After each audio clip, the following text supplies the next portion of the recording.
Sir बहुत सारे सवालात इस तरह पर आ रहे हैं, तो क्या हम पूरा एग्जाम उर्दू में लिख सकते हैं? क्या एसए है, जीएस है, इस पस मंजर में? प्रीलिम्स आपको दो लैंग्वेज में, या तो हिंदी में लेना है या तो इंग्लिश में लेना है। प्रिलिमिनरी एग्जाम जो है वो सिर्फ दो लैंग्वेज में। हाँ, उसके अलावा जितने मराहिल है, जितने भी, मैं इंटरव्यू की बात भी कह रहा हूँ, वो सारा उर्दू में आप कर सकते हैं, उर्दू मीडियम में आप कर सकते हैं। आपका जनरल स्टडीज सारा आप उर्दू में लिख सकते हैं, ऑप्शनल तो रहेगा ही। फिर एक कंपलसरी जबान जो होती है वो भी उर्दू ही रख सकते हैं। फिर साथ ही साथ जो है आप ऐसे भी उर्दू में लिख सकते हैं, साथ साथ इंटरव्यू भी दे सकते हैं।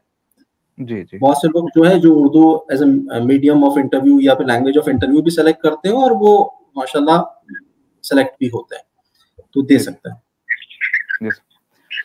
सर, उर्दू से अगर हम तैयारी करते हैं, चाहे वो एज ए मीडियम हो या उर्दू ऑप्शनल हो, तो वो कौन कौन से उर्दू अखबारात और रसाइल है जिनसे इस्तेफादा करना चाहिए?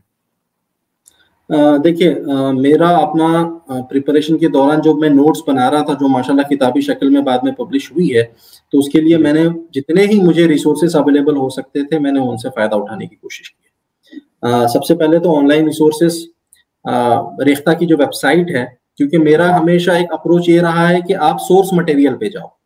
आप कोशिश करो कि अगर मिर्ज़ा गालिब पे अगर आप उनके शेर खुसूसियात पे लिख रहे हैं, तो कोई एक जेनेरिक सी किताब उठाने के बजाय जो गालिब पे महारत रखते हैं, उन्हीं की कोई किताब का जाके मैं प्रीफेस पढूं और उसमें से मैं वो पॉइंट्स लूं, क्योंकि उन्होंने जिस तरीके से गालिब को समझा है कोई और नहीं समझ सकता। जी जी। या फिर मीर के हवाले से हम लिखे तो शमसुर रहमान साहब जो है, उनकी उनकी किसी किताब का मैं ऐसे शेर आजम है या इस तरीके से ऐसी किताब को देखूं। तो खैर, मैं हर किसी के लिए बस की बात नहीं है, क्योंकि मेरा अपना मेंस का एक्सपीरियंस था, मैं वैल्यू एडिशन कर रहा था, तो मेरे लिए कहीं ना कहीं एक जो है, तो ये एक इंटरेस्ट की भी बात होती है। तो एक रेख्ता की वेबसाइट है, उस पर जो अवेलेबल रिसोर्सेज हैं वो यूज कर सकते हैं।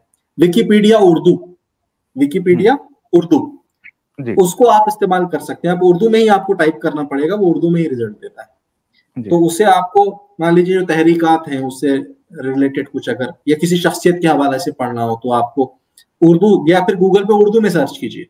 देखिए माशाल्लाह, नॉलेज तो यूनिवर्सल है ना, और ये चाहे हिंदुस्तान में बैठ के काम हो रहा हो, कनाडा में हो रहा हो, पाकिस्तान में हो रहा हो, दुबई में हो रहा हो, ऑनलाइन कंटेंट अवेलेबल होता है।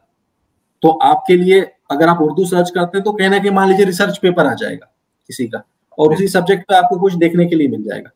यूट्यूब है, तो यूट्यूब पे तो माशाल्लाह आप देखें, लेक्चर्स, एक्सपर्ट्स के लेक्चर्स जो है उनको सुनिए, जिससे आपको क्या होता है कि भले आपके लिए वो 1 घंटे का लेक्चर है, लेकिन वो जो आप ग्रास्प कर पाओगे उस टॉपिक को, उसको भूल नहीं पाओगे। हो सकता है 5 मिनट में आप किसी की तहरीर पढ़ लो, लेकिन किसी का लेक्चर आप सुनते हो, जो लुत्फ भी आता है उसमें, और जो आप उसको अपना लेते हो ना, वो यूनिवर्सल हो जाता है, वो हमेशा आपके साथ में रहेगा। आप जैसे बहुत अच्छे डिस्कशंस हैं जो हमारे करंट, चाहे जावेद अख्तर साहब हैं, उनसे उनकी ज़बानी आप गालिब की पहचान लीजिएगा, अब आपको समझ में आएगा कि नहीं, एक शायर ही जब शायर की बात कर रहा है। या फिर आप जो है गुलजार के हवाले से, क्योंकि ये नेम फैमिलियर है, बॉलीवुड से जुड़े हुए हम फैमिलियर होते हैं, इनकी ज़बानी आप सुनिएगा कि ये किस तरीके से मीर को डिफाइन करते हैं। या फिर आप रेख्ता के प्लेटफॉर्म के थ्रू देखिए, या फिर उर्दू दुनिया एक वेबसाइट है, उर्दू दुनिया पे कहीं ना कहीं आपको कुछ ना कुछ मिल जाएगा। ये सब तो है रिसोर्सेस। मैगजीन्स, मैं समझता हूँ कि हम लोगों का एक बड़ा दुर्भाग्य है कि हम लोगों को जो कंटेंट, मवाद मैगजीन की शक्ल में, रिसालों की शक्ल में अवेलेबल होना चाहिए, तो वो सिलसिला उर्दू में धीरे धीरे धीरे धीरे कम होता गया। मुझे याद है, मैं बचपन में एक रामपुर से एक मैगजीन आती थी बच्चों की, हिलाल, हम लोग वो पढ़ा करते थे, और हमारे घर में बच्चों में सब में कंपटीशन होता था कि वो मैगजीन कोई लेके छुपा लेता था, तो हम परेशान होते थे कि ये किसके पास है, क्योंकि उसमें बड़ा अच्छा कॉमिक होता था, उसमें शगुफे होते थे, उसमें कहानियां होती थी।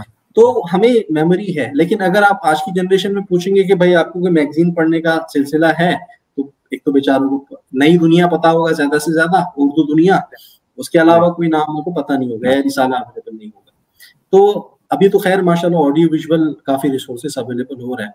तो मेरा सजेशन ये है, और सिंपल सजेशन ये है, कि अगर आप कॉम्पिटिटिव एग्जाम की तैयारी कर रहे हैं ना, तो आप ये देखो कि आपको ऑर्गेनाइज्ड मटेरियल कहाँ मिल रहा है, instead of doing your own research आप उस मटेरियल को लो, उसको पढ़ो और आंसर राइटिंग प्रैक्टिस अच्छे से शुरू कर दो।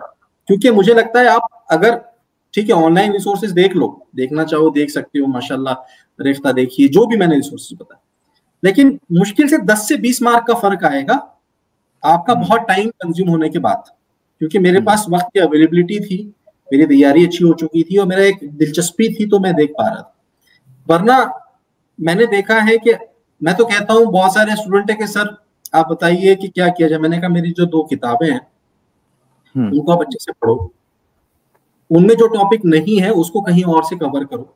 वैसे तो कोशिश हमने की थी कि अप टू माशाल्लाह 5 साल 7 साल के लिए किसी को फर्दर रिसर्च की जरूरत भी ना पड़े। हमने प्रेडिक्ट करते हुए बहुत से टॉपिक्स उसमें डाल दिए थे कि यूपीएससी पूछ सकता है, और बड़ी मुझे खुशी भी हुई कि एग्जैक्टली जो हमने प्रेडिक्ट किए थे अल्लाह का करम रहा, एग्जैक्टली भाई डिट्टो सवाल भी आए।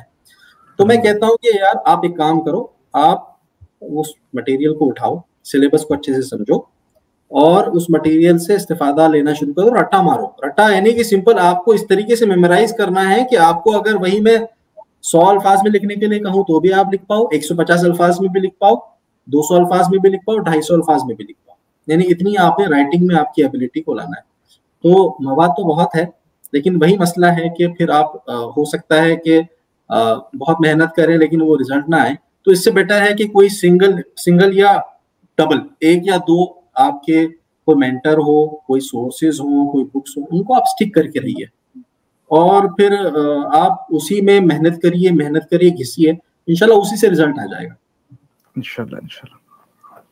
जी बहुत बहुत शुक्रिया सर। तो सर ने इस सवाल के जवाब में बहुत सारे रिसोर्सेस की जानिब वजाहत की है और सर ने ये कहा कि जो प्राइमरी सोर्सेस है उससे इस्तेफादा ज़्यादा आपके लिए कारगर, मुआविन और मुफीद साबित होगा। लेकिन ऑलरेडी कोई वर्क कर चुका है तो बेहतर यह है कि खुद से तजर्बा करने के बजाय किसी और के तजर्बे से फ़ायदा हासिल किया जाए। तो सर की 2 किताब है, कुछ कमेंट्स आ रही है साकिब आलम UIL। तो ये 2 किताब है, एक उम्मीद एक काविश, दोनों की जो लिंक है वो वीडियो के डिस्क्रिप्शन में मौजूद है। आप किरण पब्लिकेशन से या अमेजोन फ्लिपकार्ट से इन किताबों को बाय कर सकते हैं। रिसोर्सेज के हवाले से मेरी अपनी 3 किताब है, एक उर्दू असनाफ अदब, एक मारूजी अदब पारे, जिनका एंड्रॉयड एप्लीकेशन मौजूद है, आप अपने मोबाइल में इंस्टॉल कर लीजिए, आप वो पढ़ सकते हैं। लेकिन सर ने जो चीज़ कही है उस पर आप गौर कीजिएगा कि मवाद सबके पास होता है, लेकिन कोई प्रीलिम भी नहीं निकल पाता है और कोई फर्स्ट अटेम्प्ट में एग्जाम क्रैक कर जाता है। तो जो एग्जाम की नीड है उस नीड को आप समझने की कोशिश करें। नो सर के हवाले से मैं बता दूं कि सर का जब मेंस क्लियर हुआ और सर इंटरव्यू की तैयारी कर रहे थे तो सर ने कुछ सवालनामे तरतीब दिए थे। अभी जैसा बुक के हवाले से सर ने कहा कि प्रेडिक्ट किए थे और वही सवालात पूछे गए। तो सर ने इंटरव्यू की तैयारी इस नहेज पर की थी कि जो सवालात उन्होंने बनाए तो वही सवालात उनसे इंटरव्यू में पूछे गए थे। तो ये होती है एक स्मार्ट स्टडी कि क्या पूछा जा सकता है और किस तरीके से हमने अपने आप को तैयार करना है। तो आप सर से ये जो स्ट्रेटेजीज है सर की, ये जो टिप्स है, ये ट्रिक्स है, इन पर आप जो है इससे आप फायदा हासिल कर सकते हैं। बहुत सारे स्टूडेंट्स पूछ रहे हैं कि बेसिक से सर बताइए। तो बेसिक्स के हवाले से मैं बता दूं कि सर के तकरीबन 10 से 12 लेक्चर्स ऑलरेडी अवेलेबल है। सर के नाम से एक प्ले लिस्ट है, आप उसमें विजिट कीजिए। सर ने जीएस के टॉपिक भी बताए हैं, बुक्स के नेम भी बताए हैं, पूरा पैटर्न भी बताया है, स्टडी का पूरा तरीक़ेकार भी बताया है। सर का जो पूना में जो एक सेमिनार हुआ था वो सेमिनार भी यहाँ पर अपलोड है, जिसमें सर ने बहुत बेसिक से तमाम तर चीज़ों को बताने की कोशिश की है।